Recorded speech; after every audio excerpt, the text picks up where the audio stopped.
अस्सलाम वालेकुम dear students, I welcome you all to our YouTube channel और आप देख रहे हैं एग्रीकल्चर विद अरुण सुरेश। मैं उम्मीद करता हूं कि आप सब लोग खैरियत से होंगे और एग्रीकल्चर के रिलेटेड अपने सारे के सारे डाउट्स, क्यूरीज और कॉन्सेप्ट को टाइम टू टाइम क्लियर करते आ रहे होंगे। और हमने जो है अपने सफर का आगाज किया है एग्रीकल्चर के रिलेटेड आपको अवेयर करने का, आपके जो है कॉन्सेप्ट क्लियर करने का। हम उसमें जरूर जो है हमें हमारा ऑब्जेक्टिव कंप्लीट हो रहा होगा, मैं बिल्कुल ऐसी ही उम्मीद करता हूं। मैं उम्मीद करता हूं कि आप हमारे व्यूअर जहां कहीं से भी हमें देख रहे होंगे खैरियत से होंगे। लास्ट के जो वीडियो लेक्चर हमने चीज को डिस्कस किया था, हम जो है टिलेज को हमने डिस्कस कर लिया था। हमने टाइप्स ऑफ टिलेज को डिस्कस कर लिया था, जहां पर हमने पढ़ा था प्राइमरी और सेकेंडरी दो टाइप्स की टिलेज होती है। जिसमें प्राइमरी में हमने पढ़ा था कि इसमें 15 टू 90 सेंटीमीटर की डेप्थ तक जो है प्लोइंग की जाती है। उसके बाद हमने इस चीज को डिस्कस किया था कि there are most 5 common primary tillage implements जो कि सॉइल की मैनिपुलेशन को बेहतर बनाते हैं, उनको जो है उसकी मैनिपुलेशन को और ज्यादा जो है उसको बेहतर बनाते हैं ताकि एक अच्छा सीड बेड को तैयार किया जा सके। तो आपकी स्क्रीन के सामने ये 5 जो है प्राइमरी टिलेज इंप्लीमेंट्स हैं जो कि हम वन बाय वन डिस्कस करेंगे अपने इन वीडियो लेक्चर्स में। अभी हमारी नेक्स्ट की जो वीडियोस होंगी उनमें हम इन 4 को लाइन बाय लाइन डिस्कस कर लेंगे। आज के वीडियो लेक्चर में सिर्फ हम अपने नंबर 1 स्मॉल बोर्ड फ्लो को जो है डिस्कस करेंगे। हम जानेंगे कि क्या होता है, इसके फायदे क्या है, इसकी लिमिटेशंस क्या है, इसके जो है नुकसान क्या है, कितनी डेप्थ तक ये जो है प्लोइंग कर सकता है और उसके क्या असरात होते हैं। हम इन सारी चीजों को आज डिस्कस करेंगे। इन सारे सवालों का जवाब आपको इस वीडियो में मिलेगा। तो मैं बगैर किसी टाइम वेस्ट किए अपने इस लेक्चर का आज हम आगाज करने जा रहे हैं, जिसमें हम डिस्कस करेंगे प्राइमरी टिलेज की कुछ इंप्लीमेंट्स जो कि आपकी स्क्रीन पर सामने हैं। आज हम नंबर 1 को डिस्कस करेंगे जो है मोल्ड बोर्ड पिलो। ठीक है, अब सबसे पहले जो है आप इसकी तस्वीर को देख लें कि इस तरीके की कुछ जो है हमारे पास इस इम्प्लीमेंट को हम जो है मोल्ड बोर्ड पिलो कहते हैं। और इससे मुराद ये है कि जो ट्रैक्टर होगा वो सेम होगा, इम्प्लीमेंट चेंज होगा। जैसे ये हिस्से को मोल्ड बोर्ड पिलो कह रहे हैं, तो इस हिस्से को हम कह रहे हैं डिस्क पिलो। ये जो ब्लैक कलर के आप प्लेट्स देख रहे हैं हम इनको कह रहे हैं डिस्क पिलो। उसके बाद जो सब सॉइलर्स हैं, ये जो ब्लैक वाले लगे हुए हैं हम इनको सब सॉइलर्स कहते हैं। ये रोटावेटर्स हैं। ये सारे के सारे जो है हम टिलेज के इम्प्लीमेंट्स में इस्तेमाल करते हैं। ठीक है, इसी तरह हमारी जो आज का जो ये टॉपिक है हम इसको डिस्कस करते हैं मोल्ड बोर्ड पिलो को। ठीक है, ये जो आप देख रहे हैं ये चीज यही मोल्ड बोर्ड पिलो है। अब यहाँ पर ये कह रहा है कि प्राइमरी टिलेज इम्प्लीमेंट फीचरिंग ए कर्व्ड प्लेट। अब यहाँ पर ये उसका स्ट्रक्चर बता रहा है कि इसका स्ट्रक्चर किस तरीके का है। तो the structure is curved plate that cuts. अब कट से हमने पहले डिस्कस किया हुआ है कि कट से यहाँ पर क्या मुराद है। लिफ्ट मतलब कि जो नीचे की जो लेयर है सॉइल की उनको ऊपर तक लेके आ जाता है। फ्लिप्स द सॉइल, अब सॉइल को जो है नीचे वाली लेयर को ऊपर लेके आता है और जो उसकी ऊपर वाली लेयर होती है उनको नीचे तक पहुंचाए। बेसिकली सॉइल की मैनिपुलेशन को कर रहा होता है, सॉइल की मिक्सिंग कर रहा होता है ताकि एक बेटर जो है सीड बेड तैयार किया जा सके सीड की सोइंग के लिए। अब यहाँ पर ये हमें बता रहा है कि ये जो मोल्ड बोर्ड पिलो है ये 9 टू 12 इंचेस तक जो है ये इसकी डीप तक जा सकता है और इतनी डीप जो है सॉइल को इन्वर्ट कर सकता है, उसको फ्लिप कर सकता है, उसको कट कर सकता है, उसको लिफ्ट अप कर सकता है। ठीक है, अब 9 टू 12 इंचेस को आप अगर कन्वर्ट करेंगे तो ये अप्रोक्सीमेटली जाकर कुछ वैल्यू बनेगी जो है 50 टू 55 सेंटीमीटर के अराउंड। हमने अपने प्राइमरी टिलेज के टॉपिक में डिस्कस किया था कि जो प्राइमरी टिलेज के इम्प्लीमेंट्स होते हैं ये जो है इतनी हैसियत रखते हैं कि 15 से 90 सेंटीमीटर के दरमियान जो है इनमें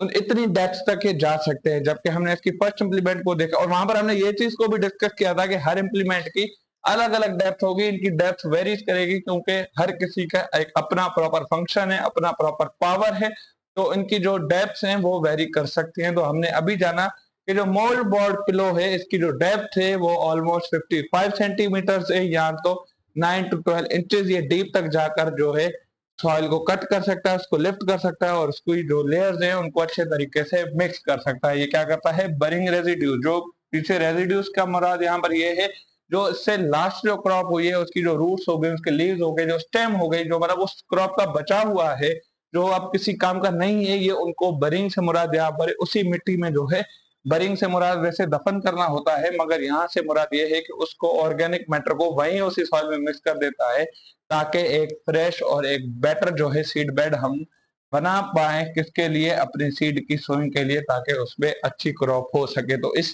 चीज में आपको सिर्फ इतना याद रखना है कि जो मोल्ड बोर्ड पिलो है, इसकी जो डेप्थ है वो ऑलमोस्ट 55 सेंटीमीटर की है। अगर इंचेस में बात करेंगे तो 9 टू 12 इंचेस तक ये जो है सॉइल को फ्लिप कर सकता है, इसको जो है कट कर सकता है और उसको लिफ्ट कर सकता है। ठीक है, आपने सिर्फ इस वैल्यू को याद करना है। अब हम इसकी कुछ जो है 3 एग्जाम एडवांटेजेस को हम जान लेते हैं कि इनका फायदा क्या है। उसके बाद हम एक कंपैरिजन में देखेंगे कि इसके एडवांटेजेस और डिसएडवांटेजेस को हम आगे डिस्कस करेंगे। ठीक है, अब यहाँ पर कह रहा है एक्सीलेंट एट बरिंग वीड्स। अब वीड्स को हम लास्ट टॉपिक में डिस्कस कर चुके हैं कि व्हाट आर वीड्स। तो आप कमेंट सेक्शन में जरूर बताइएगा कि वीड क्या होते हैं और ये किस तरीके से जो है क्रॉप को नुकसान पहुंचाते हैं। तो ये यहाँ पर बता रहा है कि एक्सीलेंट एट बरिंग वीड्स, ये वीड्स को दफना देते हैं उसी जमीन के अंदर, उसी को, उसकी जो पॉपुलेशन है उसको कंट्रोल करने में इस टिलेज इम्प्लीमेंट का एक अहम किरदार है। उसके बाद रेजिड्यू से यहाँ पर मुराद हमने पहले डिस्कस किया कि जो लास्ट क्रॉप की जो लीव्स, स्टीम और ऐसे प्रोडक्ट्स जो बचे हुए हैं जो हमारे काम के नहीं है, ये उनको भी उसी सॉइल में मिक्स कर कर उसको एक ऑर्गेनिक मैटर प्रोवाइड करता है, जो कि उसकी फर्टिलिटी को इंक्रीज करता है और ये पेस्ट वगैरह को भी कंट्रोल करने में इसका एक अहम किरदार है। उसके बाद यहाँ पर ये कह रहा है कि इस फ्लो को यूज करने की वजह से हमें क्या मिल सकता है, एक वेल ड्रेन्ड, ड्रेन से यहाँ से मुराद एक पानी का निजाम है कि एक अच्छा हमें पानी का निजाम मिल सकता है। एयरेटेड मतलब सॉइल में हम एरेशन के अमल को बेहतर बना सकते हैं, ताकि उससे एयर पास हो, उस पर माइक्रोबियल ऐसी ग्रोथ ना हो जो कि क्रॉप को नुकसान पहुंचा और उस पर पानी के रुकने के मसाइल ना हो। तो मोल्ड बोर्ड फ्लो इस्तेमाल करने की वजह से हमारी सॉइल में जो है एरेशन का अमल इंक्रीज होता है, उसमें जो है एक वेल ड्रेन्ड, मतलब यहाँ पर मुराद है उसमें पानी की जो बहाव का जो निजाम है वो भी बेहतर होता है इस फ्लो को यूज करने की वजह से। अब यहाँ पर ये कह रहा है कि पुअरली ड्रेन्ड, अब ये उन हम जो है फील्ड पर इस्तेमाल करेंगे जहां पर ड्रेनेज का जो है पानी के ड्रेनेज का मसला हो, वहां पर पुअर सिस्टम हो के पानी वहां पर रुक जाता है या आगे की क्रॉप तक नहीं पहुंच सकता, तो ये हम वहां पर इस्तेमाल करेंगे जहां पर हैवी सॉइल्स के क्लॉड्स बने हुए, और ऐसे जो है सीजन में इस्तेमाल करेंगे जब ठंडी से जो है गर्मी सीजन की तरफ आएगा, हम इन जगहों पर इस मोल्ड वाटर फ्लो को इस्तेमाल करेंगे। आई होप सो कि आपको अब थोड़ा बहुत अंदाजा लग गया होगा कि मोल्ड वाटर फ्लो है क्या। अब यहाँ पर इसके यूजेस को ये डिस्कस कर रहा है, इसके यूजेस क्या है। तो ये यहाँ पर कह रहा है कि ideal for initial seed bed preparation. अभी हमने एक क्रॉप को हार्वेस्ट कर लिया, अब जो है हमने दूसरी क्रॉप को ग्रो करना है, तो ये उस सीड बेड की प्रिपरेशन से पहले, मतलब अगर उन्हें फर्टिलाइजर वाटर कुछ भी नहीं देना, पहले हमने इस फ्लो को यूज करना है ताकि सॉइल को हम लिफ्ट कर सके, उसको इन्वर्ट कर सके, उनको अच्छे तरीके से मिक्स कर सके, ताकि जो है हम उसके लिए एक बेहतर सीड बेड तैयार कर सकें। ये बेस्ट होता है कहाँ पर, कूल से मुराद यहाँ पर ठंडे एरिया, जो कि जहाँ पर हमें नमी देखने को मिले, जहाँ पर नई जमीन हो, और यहाँ पर जो है उन जगहों पर जहां पर रेजिड्यूज बढ़ चुके हैं, ज्यादा बढ़ चुके हैं, उनको ये बरी करने में बेस्ट जो है इसका हमें असर देखने को मिलता है। तो मोल्ड बोर्ड फ्लो हम उन जो है लोकेशन में इस्तेमाल करते हैं, इस पॉइंट पर ये डिस्कस किया हुआ है। ठीक है, आपने इस स्लाइड में बस इन चीजों को याद रखना है कि इसकी जो डेप्थ है वो 9 टू 12 इंचेस या 55 सेंटीमीटर तक जाती है। ये बेस्ट है रेजिड्यूज को बरी करने में, वीड को खत्म करने में, पेस्ट कंट्रोल में, लिए सॉइल की एरेशन के अमल को इंक्रीज करने में, उसके ड्रेनेज सिस्टम को बेहतर बनाने के लिए हम मोल्ड बोर्ड फ्लो को इस्तेमाल करते हैं। नेक्स्ट स्लाइड में हम अब डिस्कस करने जा रहे हैं इसके एडवांटेजेस को और हम इसके डिसएडवांटेजेस को। तो आइए अब वो एडवांटेजेस और इसके डिसएडवांटेजेस के बारे में हम कुछ जानते हैं। ठीक है, अब यहाँ पर ये कह रहा है deep soil inversion and weed control के हिसाब से हम देखेंगे कि इसके क्या फायदे हैं।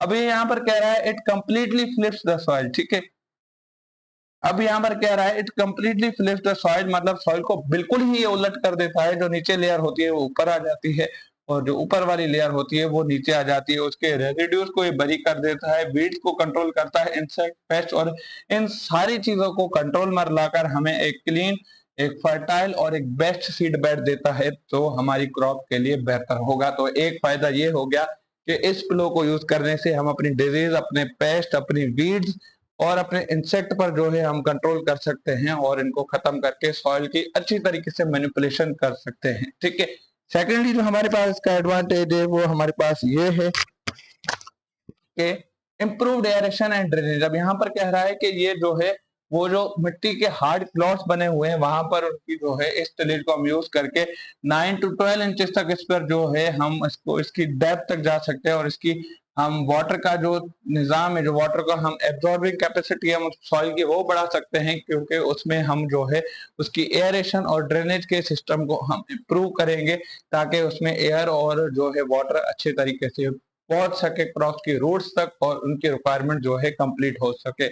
थर्ड पॉइंट पर ये डिस्कस ये कह रहा है incorporate organic matter and fertiliser. अब यहाँ पर ये उसी बात को कह रहा है जो लास्ट क्रॉप की जो चीजें बच गई हैं, यहाँ पर कह रहा है मिक्सेस क्रॉप रेजिड्यू से मुराद यहाँ पर ये है कि जो पिछली क्रॉप के जो रेजिड्यूज हैं ये उनको अच्छे तरीके से मिक्स करेगा।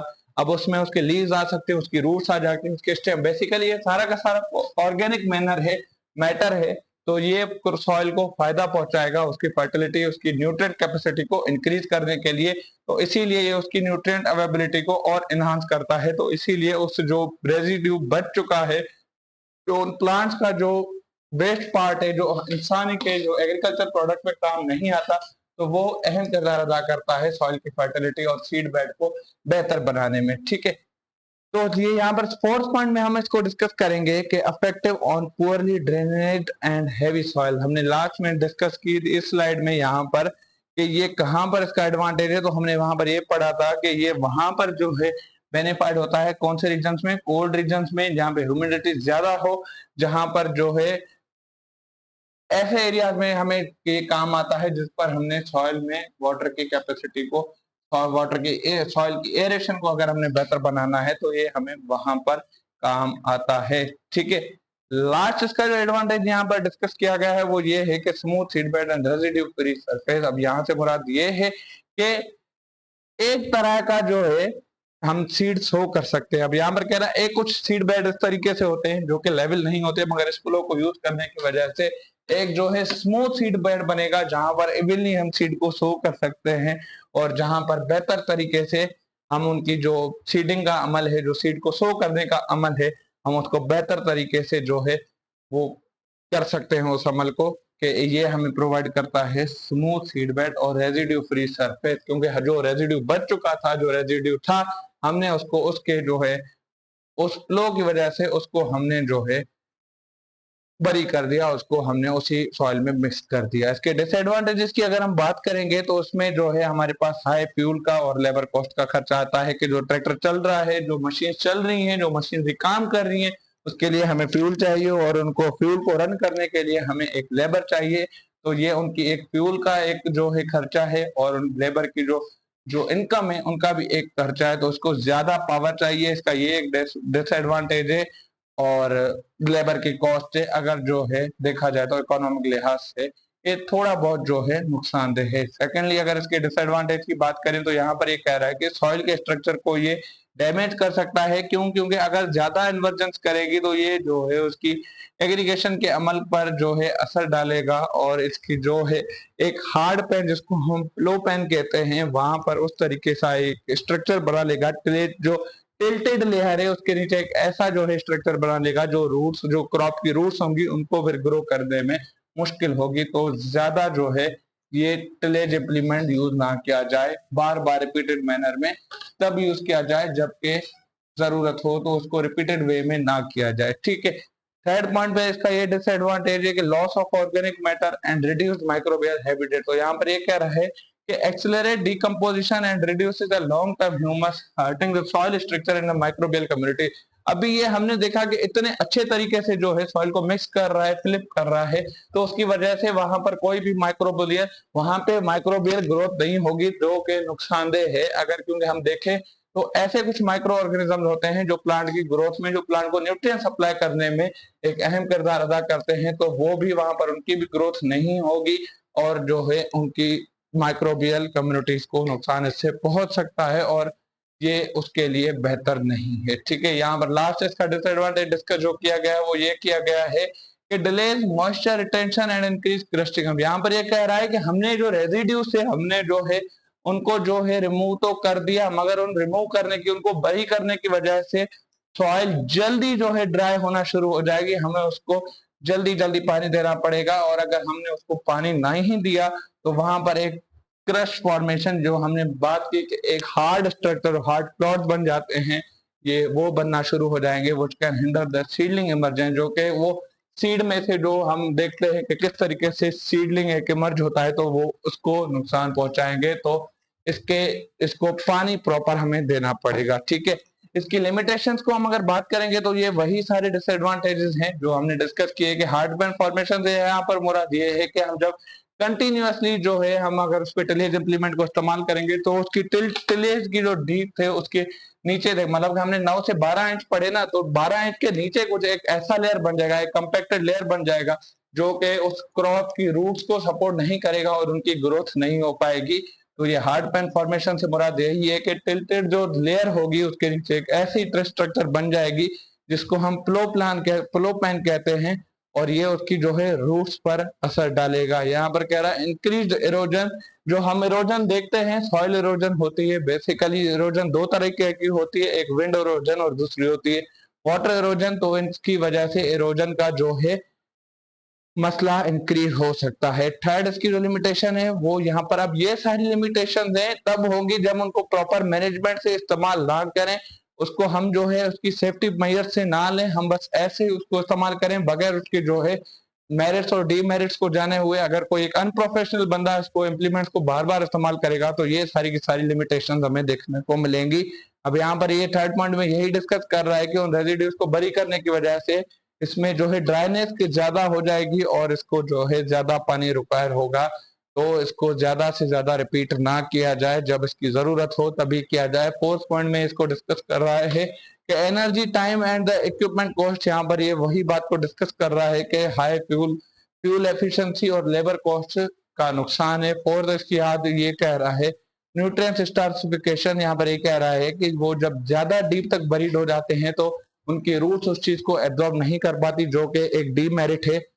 ये सारी की सारी लिमिटेशन हमें देखने को तब मिलेंगी जब एक अनप्रोफेशनल बंदा जो है इसको इस्तेमाल करेगा बगैर उसकी मेरिट्स और डीमेरिट्स को जाने हुए। अगर किसी ने भी इन प्रैक्टिस को इस्तेमाल किया तो वो जो है अपना नुकसान ही कर बैठेगा। तो हमारे व्यूअर से हमारी यही जो है गुजारिश है कि एग्रीकल्चर को पूरी नॉलेज लेकर उसके बाद ही अपनी प्रैक्टिस में लाया करें। ये आपके लिए भी बेहतर होगा, आपकी इकोनॉमिक ग्रोथ के लिए बेहतर होगा, आपके मुल्क के लिए बेहतर होगा। तो आई होप सो आपको आज का ये टॉपिक जो है समझ आ गया होगा। इंशाल्लाह हम अपनी नेक्स्ट वीडियो में डिस्कस कर रहे होंगे इस डिस्क फ्लो के बारे में, जो कि टाइप ही है प्राइमरी टिलेज की। तब तक अपना बहुत सारा ख्याल रखिएगा, दुआ में याद रखिएगा। Thank you so much for watching.